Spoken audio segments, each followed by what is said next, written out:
ಬೆನ್ನು ನೋವು ಆಗ್ತುಂಟಾ? ಹಾಗಿದ್ರೆ ನೀವು ಈ ಕಷಾಯ ಮಾಡಿ ಕುಡಿಲೇಬೇಕು ಆಯಿತಾ. ಇದು ನನ್ನ ಅಜ್ಜಿ ನನಗೆ ಹೇಳಿಕೊಟ್ಟಂಥ ಕಷಾಯ.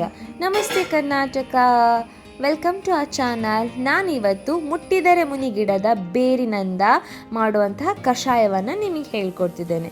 ಮೊದಲಿಗೆ ಬೇರನ್ನು ಚೆನ್ನಾಗಿ ನೀರಲ್ಲಿ ತೊಳೆದು ಅದನ್ನು ಬುಡದಿಂದ ಬೇರ್ಪಡಿಸಿಕೊಳ್ಳುವ. ಬೇರು ಚೆನ್ನಾಗಿ ಕ್ಲೀನ್ ಆಗಿರಬೇಕು ಆಯಿತಾ. ಚೆನ್ನಾಗಿ ಬಳಿದಂತಹ ಗಿಡದ ಬೇರು ಇನ್ನೂ ಸಹ ಚೆನ್ನಾಗಿರುತ್ತೆ ಆಯಿತಾ.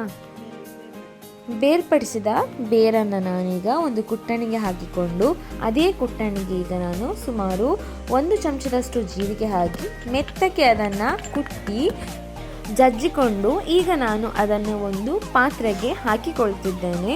ಪುಡಿ ಆಗಬೇಕಾಗೇನಿಲ್ಲ ಆಯಿತಾ, ಸ್ವಲ್ಪ ಜಜ್ಜಿಕೊಂಡ್ರೆ ಸಾಕು. ಜಜ್ಜಿಕೊಂಡಂಥ ಮಿಶ್ರಣಕ್ಕೆ ಈಗ ನಾನು ಸುಮಾರು 2 ಗ್ಲಾಸ್ ಆಗುವಷ್ಟು ನೀರನ್ನು ಹಾಕ್ತಿದ್ದೇನೆ. ನಂತರ ಇದನ್ನು ನಾವು ಗ್ಯಾಸ್ ಸ್ಟವ್ ಮೇಲೆ ಇಟ್ಟು ಚೆನ್ನಾಗಿ ಕುದಿಸ್ಕೊಳ್ಳುವಂಥದ್ದು ಆಯಿತಾ. ಮೊದಲಿಗೆ ಗ್ಯಾಸ್ ಒಲೆಯನ್ನು ಉರಿಸಿಕೊಂಡು ಈಗ ನಾನು ಅದೇ ಪಾತ್ರೆಯನ್ನು ಗ್ಯಾಸ್ ಸ್ಟವ್ ಮೇಲೆ ಇಟ್ಟಿದ್ದೇನೆ. ಇದನ್ನು ಕುದೀಲಿಕ್ಕೆ ನಾವೀಗ ಬಿಡಬೇಕು. ಕುದಿಯುವ ಟೈಮಲ್ಲೇ ನಾನೀಗ ಇದಕ್ಕೊಂದು ಚಿಕ್ಕ ತುಂಡು ಬೆಲ್ಲವನ್ನು ಸೇರಿಸಿದ್ದೇನೆ. ನಾವಿದಕ್ಕೆ ತುಳುವಿನಲ್ಲಿ ವಾಲೆ ಬೆಲ್ಲ ಅಂತ ಹೇಳಿ ಕರಿತೇವೆ. ನೀವೇನು ಹೇಳ್ತೀರಾ ಕನ್ನಡದಲ್ಲಿ ಅಂತ ನನಗೆ ಕಮೆಂಟ್ ಮಾಡಿ ತಿಳಿಸಿ.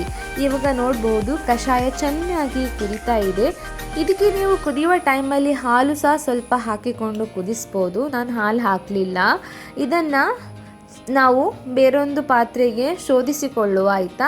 ಇದೊಂದು ಸಾಂಪ್ರದಾಯಿಕ ಮನೆಮದ್ದಾಗಿದ್ದು ಗರ್ಭಿಣಿಯರಾಗಿರ್ಬೋದು, ಚಿಕ್ಕ ಮಕ್ಕಳು, ಅತೀವ ಆರೋಗ್ಯ ಸಮಸ್ಯೆ ಇರುವವರು ಸೇವಿಸುವುದು ಉತ್ತಮ ಅಲ್ಲ.